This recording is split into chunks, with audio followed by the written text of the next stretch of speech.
Welcome to the CBS Radio Mystery Theater Archives, the only YouTube channel which has the original classic episodes of the CBS Radio Mystery Theater in order with no ads. Thank you for listening, and now, enjoy the show.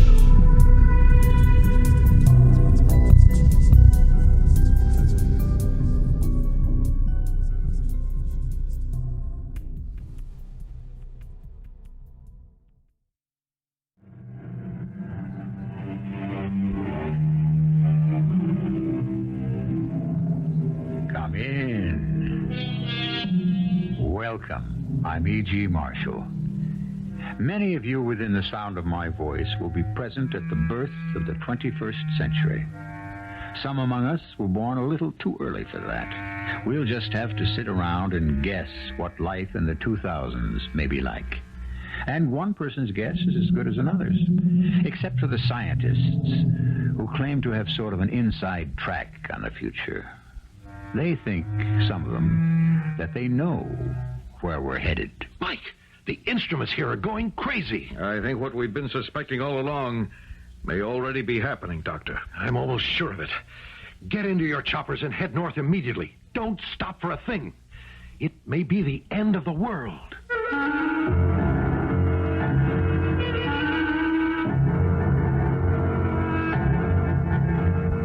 Our mystery drama, Bottom of the World, was written especially for the Mystery Theater by Arnold Moss. It stars Tony Roberts and Kristoffer Tabori. It is sponsored in part by Buick Motor Division. I'll be back shortly with Act One. It's a peaceful spring morning. The year is sometime in some century of the future. 3 men are seated in a glass fishing boat. The high-powered motor is speeding them to the middle of a huge freshwater lake. At this moment, they are some 3 miles from the nearest shoreline. The oldest of the 3 men smiles at his 2 younger passengers, nods, and gears the motor down to a slow idle. Bob, JJ, I think this is it. How can you tell, Dr. Burns? I've been here before. Yes, this should be an ideal spot. So this is where the fish are, Doctor. Fish? Of course. They've never failed me. Not once, JJ. And I'm sure they'll cooperate today. Shall I cut the motor, Doctor? No, Bob. Keep it at idle. It's safer. Dr. Burns. Yes, Bob? I speak for JJ as well as for myself. You mustn't think we don't appreciate a man on a schedule as murderous as yours, head of one of the most sensitive agencies in the whole government, closing up shop for a whole morning just to take 2 of his younger protégés off on a fishing trip. So we've been wondering, well, how shall I say it? What you've done to deserve such special treatment. Something like that. Yeah, why us? Well, first get your lines over the side, Bob. Let's see. You've been with the command how long? 3.5 years? Nearly 4. And you, JJ? Nearly 15 months now. The Strategic Sea Command, the SSC, thinks you're both just about tops. Oh, thank you. And that's why I brought you out here today to the middle of this lake. To talk. Only incidentally to fish. Is it safe? Well, the boat's been gone over from stem to stern. Clean, no listening devices. We'll keep the motor idling, so what we say will be for our ears only. Now listen, both of you. To begin, you both know what our energy situation is. Of course. Yeah, the last drop of oil was drained out of the entire planet way back in the year 1998, wasn't it? Fissionable material for any nuclear energy is almost gone. Fossil fuels exhausted. Wind and tidal energy is neither dependable nor sufficient. And our last hope, energy from the sun, hasn't worked out the way we'd hoped. Not quite. You know that back in the 1970s, we started to investigate the possibilities of oil in the south polar area of the sub-frigid zone. Yeah, but we failed. It was impossible to reach whatever may have been there, if there was anything to begin with. That's true. After all these years, we're trying again. We are? 2 weeks ago, we started drilling. We're drilling at this very moment. for what could be billions of barrels of oil. Our technology has improved to where we think we may have an even chance of success. In the South Polar area? Why are you telling this to us? What's that noise? Where do you come in? By the front door, like everyone else. After all, it is a private restaurant. I'm told they have a new chef. Yes, who specializes in preparing seafood. Yes, exactly. A little expensive, but it's worth every cent. I eat every chance I think whoever was in that plane has gone, so we can continue. Now, to answer your question, where do you come in? The SSC is sending you both down there to report on whatever progress we may be making. Yes, but surely your technical crew keeps you informed. We're in constant radio contact with them. Mike Gonzalez is one of the best in the whole command. Not only an engineer, but a bit of a poet, too. Then, excuse me for asking, Doctor, but They are very much aware of what we're up to. Their noses are out of joint because of it. And they will stop at nothing, absolutely nothing, to prevent us. That and something much more serious. Which is? The subfrigid ice sheet, as you well know, covers over 5 million square miles. How thick it is, how deep down it goes, is anybody's guess. Anything that would cause that huge continent, that solid block of blue ice, to slip, to break up, to disintegrate, would mean the end of all of us, wouldn't it? But all. The way it probably happened 20,000 years ago. The last ice age. Any slippage of the ice sheet, any breaking of this tremendous mass of miles thick ice, would result in gigantic tidal waves all over the globe. Which would cause sea levels to be raised to what? 40, 50 feet? We estimate hundreds of feet, maybe even thousands. What would happen to our cities? I suppose most of them would wind up at the bottom of the sea. It's only the beginning. As these gigantic blocks of ice keep rushing to the north, melting almost not at all, their white, snowy surface would reflect solar energy back into space. And the entire atmosphere around us would be chilled way down below the freezing point. Way, way down below. Yes, but Dr. Burns, why would they consider doing anything like that? I mean, even if they could make it happen, they'd be out of their minds. They would consider it, Bob. And they could make it happen. There's not enough space on this globe for both them and us. Yes, but wouldn't that be the end of the world for them, too? No, not by a long shot, Bob. Unfortunately for us. Your job, my friends, is to prevent this, if you can. When do we leave, Dr. Burns? Tomorrow morning. Meantime, J.J., you have a nibble at the end of your line. Pull it in. Slowly. Slowly. Oh, it's a big one. Hold on to it, J.J. Careful. Here it comes. Ow. Look at the size of it. Oh, what a beauty. Wait a minute. Don't touch it. All right, what is it? Fastened onto its side. Look, a tiny microphone.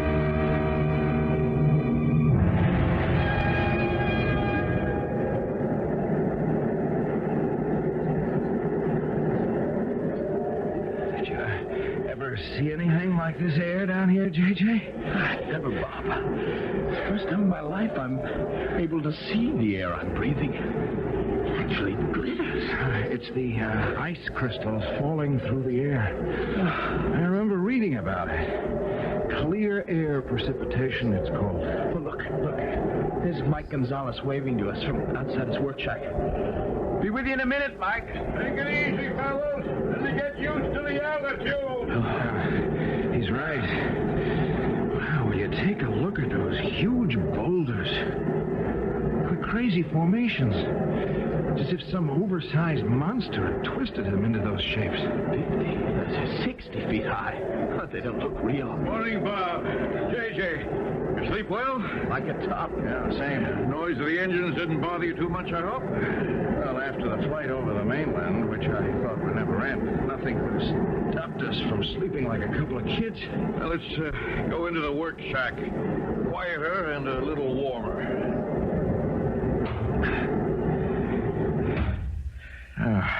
Some hot coffee? Oh, no, thanks. No, we just finished breakfast. Little trouble with your breathing, J.J.? A little. Yeah, the altitude. 10,000 feet above sea level. Just take things easy till your bodies get used to it. Now, let's talk about ice sheet. It's been thickening into a solid mass at the rate of over 5 feet a year. For how many years? No one knows for sure. We've already taken ice out of the drill hole that's 27,000 years old. 27,000 years old? And we've only drilled down into a little over a mile of ice. What makes everything so much more difficult is that the whole sheet floats in constant motion. What was that? That, my friend, may be our biggest worry. Maybe our only real worry. The ice cracking up? It might be just that. But how? Why? What would cause that? What was that noise, Mike? That sound you just heard could well be the result of a nuclear explosion somewhere down here at the bottom of the world. Maybe 1,000 miles away. Our instruments will indicate if I'm right. The second one in 10 days. They are very methodical. Then if Dr. Burns was right... A few more blasts like that last one, and we may have to close the book. Final chapter. We drove ourselves from the garden, but it was always possible to return. Up until now. Now it looks as though we may have planted seeds in the dead soil of a lost world. A world that may have to go on, if it goes on, without us. Well, we don't just sit here with our heads in our hands, do we? I mean, can't they be stopped some way? Any suggestions, Bob? Time may have come for all of us to fold our tents. We, as opposed to they, may have to give up this little piece of real estate we call the world. It may only be a matter of days. And meanwhile? Meanwhile, we prepare to get out just as fast as we can. Not only from this place here, but from the entire planet, while we still have the chance.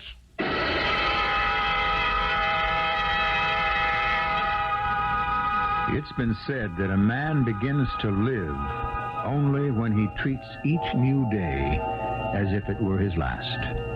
Our three friends in the South Polar area of some time in the future have the feeling that every tick of the clock is bringing them closer and closer to their inevitable end. That each of the next few days may indeed be not only their last, but the last for most of the world they know. I'll return shortly with Act 2. And God saw everything that he had made, and behold, it was very good. And on the seventh day, God ended his work, which he had made.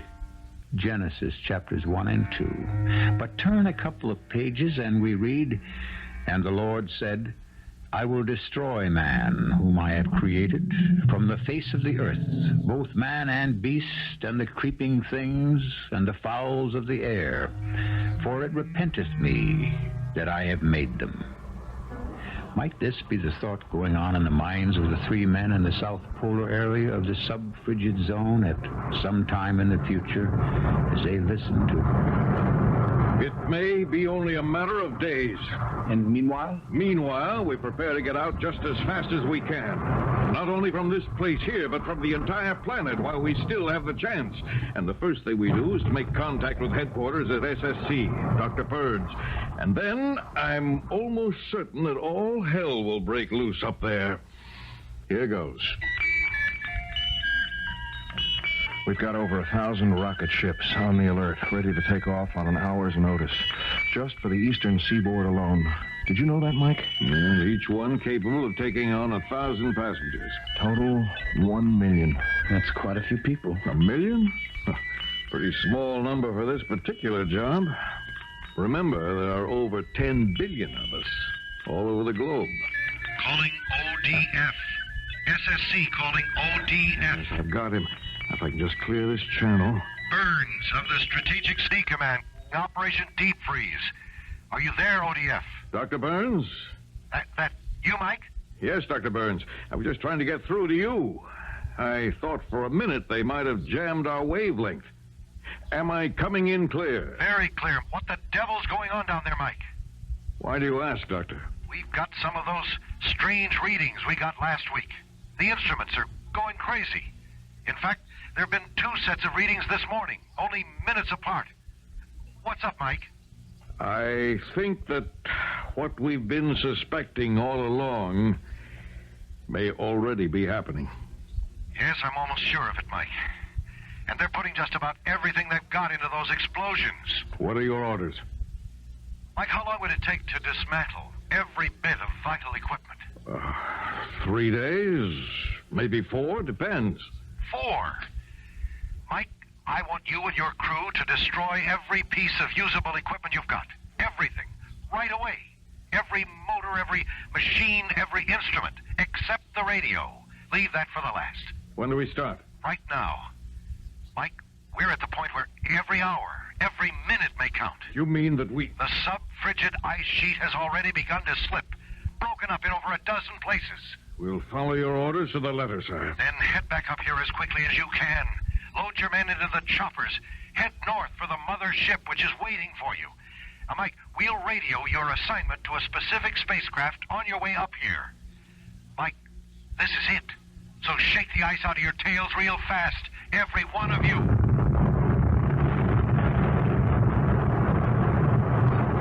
Mike, I heard that. And the instruments have gone absolutely berserk. What's happened? Mike, what's happened? Answer me. Are you all right, all of you? Answer me. Answer!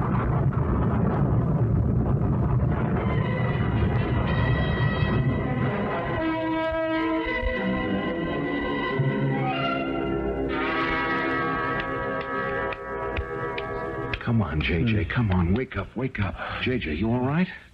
Oh, sorry. I must have passed out. That last blast was a real big one. A lot nearer than any of the previous ones. I think I must have passed out myself for a couple of seconds. Well, let's see now. Mike! Huh? Look out the window. Where? Where our crew was drilling. I don't believe it. It's not possible. Every single one of the drill towers has collapsed. Yeah, and everything with them. The shock of that last explosion just toppled them over. Drill towers, drills, drill pipes. The entire works. Like so many children's toys. Oh, I've got to get out of here and see that the crew is safe and no one was hurt. Yeah, we'll go with you. Meantime, we get everybody into those choppers just as fast as we can and head north for the mothership. And then? And then, JJ, we pray. We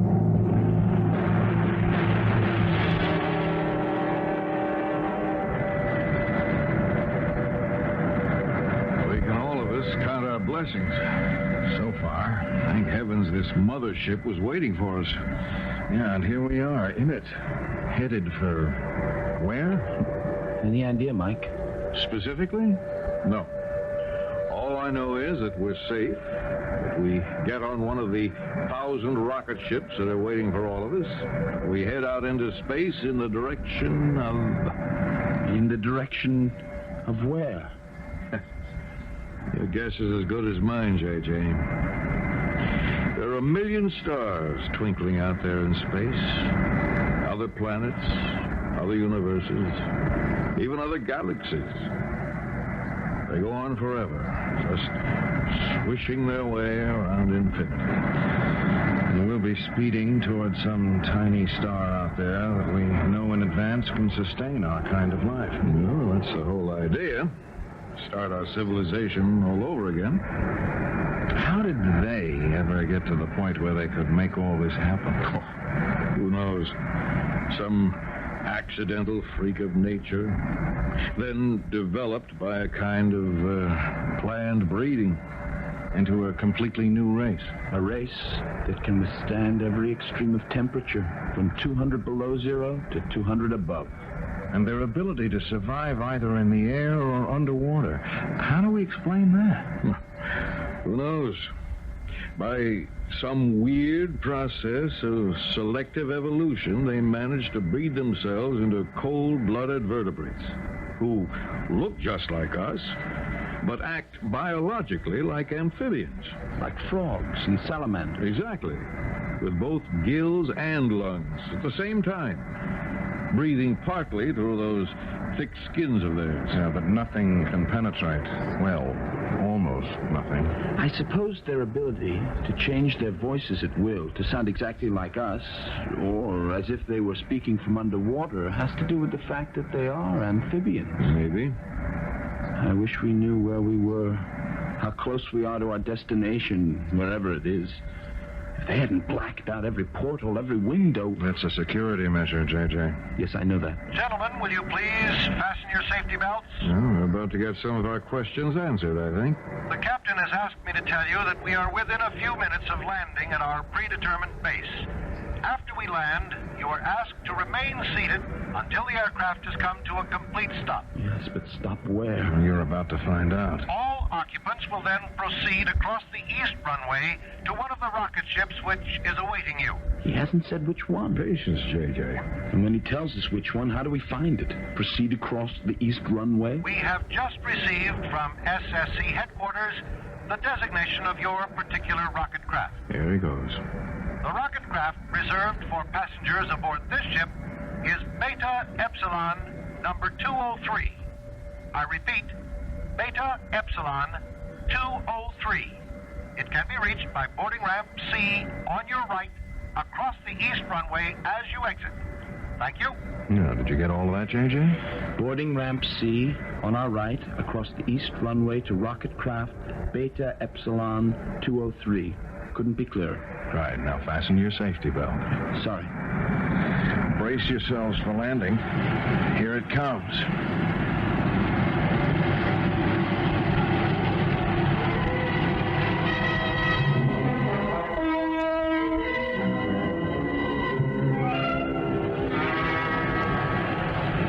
I wonder if Dr. Burns is here to meet us. To get a one-to-one report from us on what happened? I certainly hope so. You got all your things, J.J.? Uh-huh. And we're about to come to a stop. I must confess, I'm a little concerned about the next leg of this trip. Well, we're all concerned, J.J. Very much concerned. I can tell you, I'm a little terrified. It's taking them an awfully long time to open those doors. Well, what's holding them up? Oh, patience, J.J., patience. Are they going to keep us standing here all day? Why don't they open the doors? Gentlemen, may I ask all of you to please take your seats once again? The captain informs us that there is some slight difficulty in opening the doors from the outside. Meanwhile, please relax in your seats until the doors are cleared. The delay will be slight. Slight? What could be wrong? Any number of things, Bob. The captain has also asked me to make the following announcement. Please listen carefully. Once the doors are opened from the inside of the craft, please make your way to boarding ramp C in the reception hall, which is heated as quickly as you can. Wear the warmest clothes you have with you. What's he talking about? Heated, warmest clothes. It's summer up here. Place mufflers or scarves, whatever you may have available, over your mouths and noses. Breathe as little of the air as possible. What's wrong with the air? Quiet, both of you, and listen. That will be all for the moment. I think I know what's happened. I'm sure the outside temperature has already dropped so low that just breathing the air for more than a minute or two will freeze the tissues of the lungs into solid lumps of ice. And so the people in cities that are above sea level... Gentlemen, please stand by. We have succeeded in opening one of the crisis doors. Prepare to disembark by sliding down the emergency chute. I can't wait to get out of here. Keep moving, Bob, please. Right, easy, J.J. Now, easy. This way, gentlemen, please. What is this? What happened? It's the most savage wind I've experienced in my entire life. I don't think we'll be able to buck it. Blast, freezing air. It's crippling. I can hardly breathe. Look, there's no one out there. It's not a living soul. Yes, there is, Bob. Look there. And there. Those are the maintenance men. The men who take care of the aircraft. Why are they standing there in those strange positions? I think they're all dead, J.J. Frozen stiff into whatever positions they must have been in. What do we do? Make a run for the reception hall and boarding ramp C and hope we get there. And if we don't? Then we join that group of stone-cold statues out there. Those refrigerated corpses we're staring at. I'll get out first. Here goes!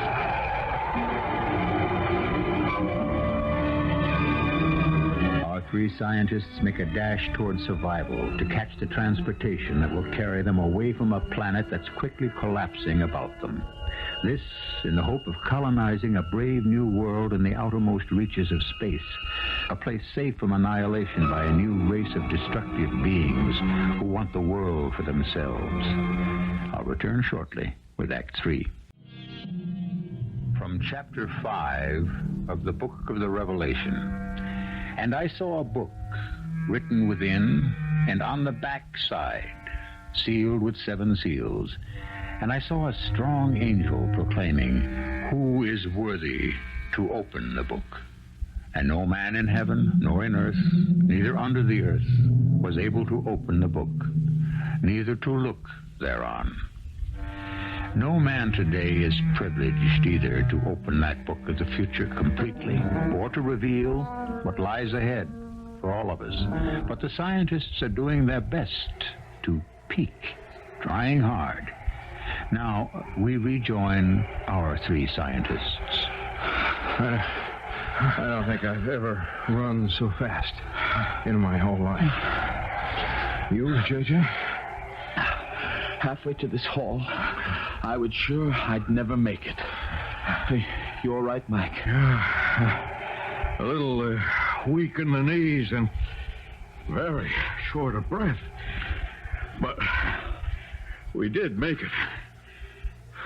What's more, we're on high ground. It's warm and comfortable in here. And we don't have to go outdoors again to get to the rocket ship. I'm not sure I could go through that a second time. Have you two noticed anything peculiar? Anything special about the people who seem to be moving toward Beta Epsilon 203? Peculiar? No, I haven't had the chance to look. Ah, well, when you get the chance, look. You may find a little surprise. Meanwhile, I'm going to try to get a call through to Dr. Burns again. Yeah, he's got to know that we've come through safely up to this point, and the shape of the place we left.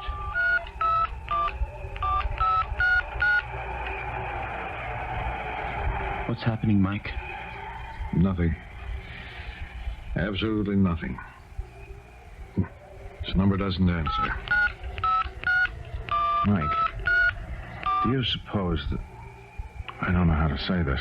That they have penetrated the Strategic Sea Command? But neither Burns nor the SSC exist any longer? Well, there's always that possibility. You got no answer, Mike? No, nothing. Just silence. Dead silence. Well, we'd better move along to Beta Epsilon 203.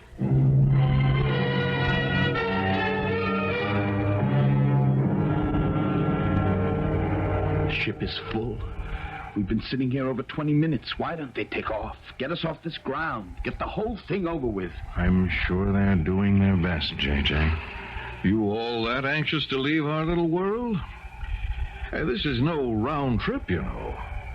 It's one way, all the way. They're welcome to what's left. Good riddance. Well, let's face it. I mean, we don't have much of a choice. We couldn't possibly stay alive here. They can, but we can't. And, well, sooner or later... Yeah, let's count ourselves among the lucky ones. Lucky to be able to leave. There are millions of other men and women who'll never make it. You're both right, of course. You got your wish, J.J. We're finally off. So long, little world. our new paradise. We walk through blindfolded, and the noiseless doors close after us forever.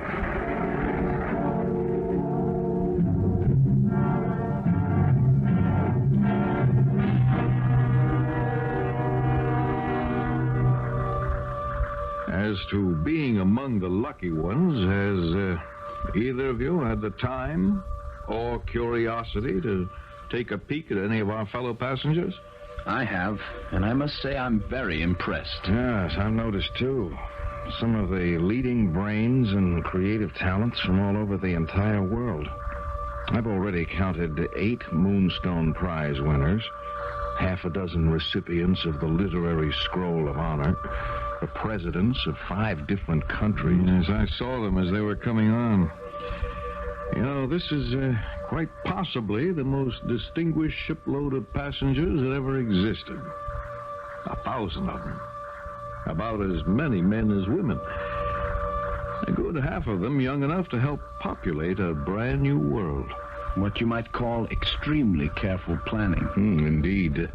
Putting the leaders of the world, the ablest, the most creative, the best minds and bodies. I've seen a few gold medal athletes, all on the same carrier, all headed for the same place. It's absolutely brilliant. And we are lucky to have been chosen. Who do you suppose thought of this? Who was responsible for it, Mike? I have no idea, Bob. And I hope you're right. Right, about what? About how brilliant an idea this was. You'd think Dr. Burns would be on board, wouldn't you? Well, maybe he's in one of the other sections of the ship, which would explain why we couldn't reach him. Yeah, could be. Ladies and gentlemen, welcome aboard Beta Epsilon 203. Shh, listen. The captain has asked me to tell you that our planned destination is Galen 2683 of the galaxy of the Lapithee. The physical properties of Galen 2683, its life-supporting qualities, air, water, climate, extremes of temperature, are almost identical with those that we have left behind. That's comforting to know. Quiet, J.J. In the unlikely event that there should be any difficulty in landing for any reason, Maton 2211 of the same galaxy will serve as backup. Flying time should be approximately 48 hours. That's all? If you have any questions, members of the crew will be happy to try to answer them. Thank you. Galen 2683. Here we come. Will the following passengers please identify themselves by pressing button B at the right of their seats? Mr. Michael Gonzalez, J.J. Porter, and Robert McDonald. I've got the button right here. I'll get it. There is a voice message for you 3 gentlemen. Kindly connect by pressing button F as in Frank. Thank you. As in Frank. There we are. Who could possibly... Mike, Bob, J.J. This is Burns. Dr. Burns. What do you know? Are you all right? You take it, Bob. Yes, we're just fine, Dr. Burns. How about you? Fine. We're certainly happy to hear your voice. We tried to reach you before we left. We had a little difficulty. That's understandable under the circumstances. I suppose you'd like to know how we are. At the moment, I would like to know nothing. Yeah, let me talk to him. Dr. Burns, this is J.J. The passenger list on this ship seems to be very special. We thought you might be on it. Obviously, I am not. And of course, none of you has any idea why. Or have you? What's the matter with him? He sounds funny. Mike Gonzalez here, Dr. Burns. I'd like to venture a guess why you're not here. Yes? Are you free to speak? Just answer yes or no. The answer is yes. Now listen to me, the 3 of you. You've noticed that your fellow passengers are people most capable of starting a new civilization. They will never have that chance, unfortunately. Why not, Dr. Burns? Because none of you will ever make a beachhead on Galen 2683 or any place else.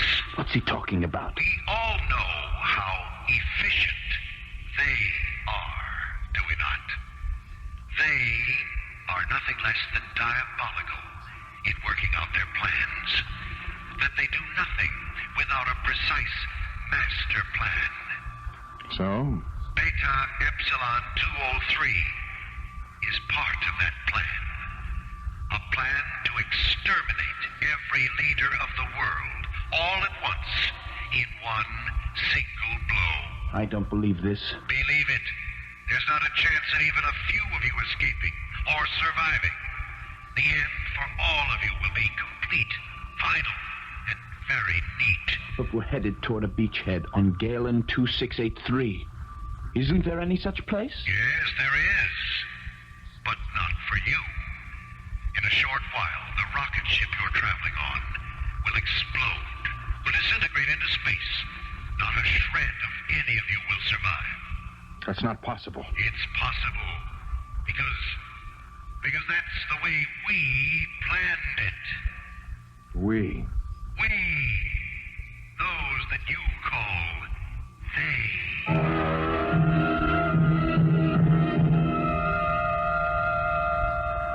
What's that odor? What is that? It's like burning rubber. No idea. Ladies and gentlemen, you are not to be alarmed by what seems to be the smell of burning rubber. It is routine at this stage, as is the mild turbulence you may be experiencing. Mild? We're being bounced around like... Easy. Look, he's making his way toward us. You gentlemen received your message satisfactorily? Yes, we did. Thank you very much. You understand its significance? I think we do. Then there's no point in pretending any further. One of us is keeping an eye on the crew. I watch the passengers. Not that there's anything you could possibly do to prevent what will happen. A question. Yes? How much time do we have before... Minutes. A very few minutes. And what happens to you and the one up forward that's guarding the crew? We die. We vanish, along with the rest of you. We volunteered for this trip. And the mechanism that will set the whole thing off? The explosion, the disintegration? Right here, right over your heads. The captain is the only one who would know how to deactivate it. And he's not free at the moment. Now, gentlemen, if you will excuse me... JJ, what are you doing? Put down that gun! I'll get him first, then his friend up there with the crew. JJ, now, it won't do any good. That's not the... Excellent marksmanship, young man. Your rather quaint, old-fashioned bullet struck me right over the heart. How foolish. How wasteful. Surely you know your bullets cannot penetrate our skins? No, but this can. And now, the same treatment for his friend. Up forward in the cockpit with the crew. Mike, JJ, excuse me, please.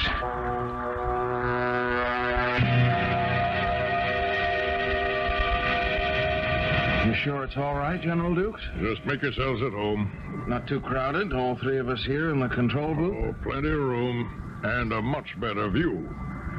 If it hadn't been for you, Mr. McDonald, and your laser gun, there wouldn't be any view. And your deactivation of their mechanism, General. We're all very lucky. It's all over and in the past, General. It's what's ahead of us that counts. Look out there. Coming right at us. Galen 2683. That little speck? That tiny pinpoint? Pinpoint or not, JJ, that's going to be our new home. That's a new world for all of us. How long before we're inside its orbit? At our present speed, I make it 1 hour, 12 minutes, and 28 seconds before landfall. Keep your eye on it. Oh, it gets bigger and bigger even while we watch it. It's like a little blue-green ball. We're traveling fast. There's our future, all right. Our future is in the hands of fate, JJ. Wait a minute. Take another look at Galen 2683, gentlemen. Our future would now seem to be in our own hands. Holy... What happened? It was there, and then it just kind of Disintegrated. It disappeared right in front of our eyes. There's nothing there. Nothing. Are we looking at some kind of mirage, General? No, sir. It happens all the time. What? 1 minute there'll be a star no one's ever seen before. Just materializes before our eyes. The next minute, something like this Galen star just blows up in our faces. Destroys itself. And is never seen or heard from again. Pity. But we get used to it. And why do you suppose a thing like that happens? What causes that? Who can tell? Every once in a while, a star and the people on it turns to cosmic dust. Well, what's our next procedure, General Dukes? From this point, we veer to 28 degrees, 34 minutes, 2 seconds to starboard, and hope we can reach Maton 2211. And also hope that it's still there when we get there. I got a question, General. I know these stars sometimes have had other names, other than the designations we've given to them. Just out of curiosity, would you know if Galen 2683 was ever called anything else? Well, I have a feeling it was. Here, let me get the book. You got your reading glasses, Bob? Yes, sir. See if you can find it under G. Let's see now. E, F, right, here we are. Galen, 2683. Yes. It did have another name. Back in the 1970s and 80s, it was known as the Earth.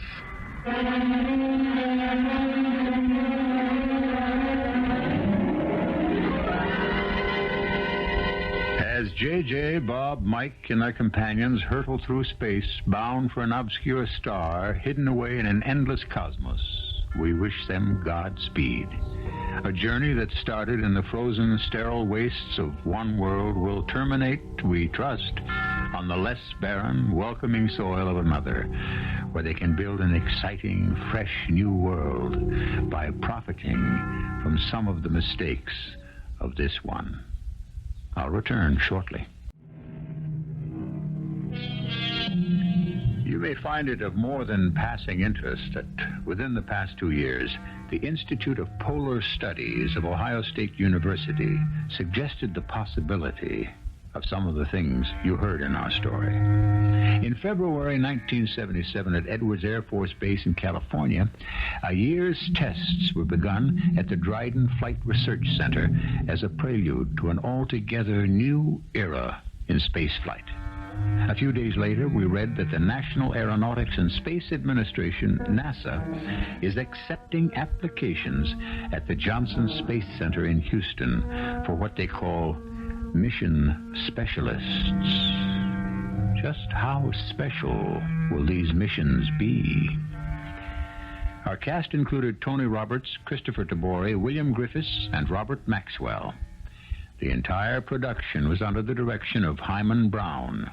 This is E.G. Marshall inviting you to return to our Mystery Theater for another adventure in the macabre. Until next time, pleasant dreams.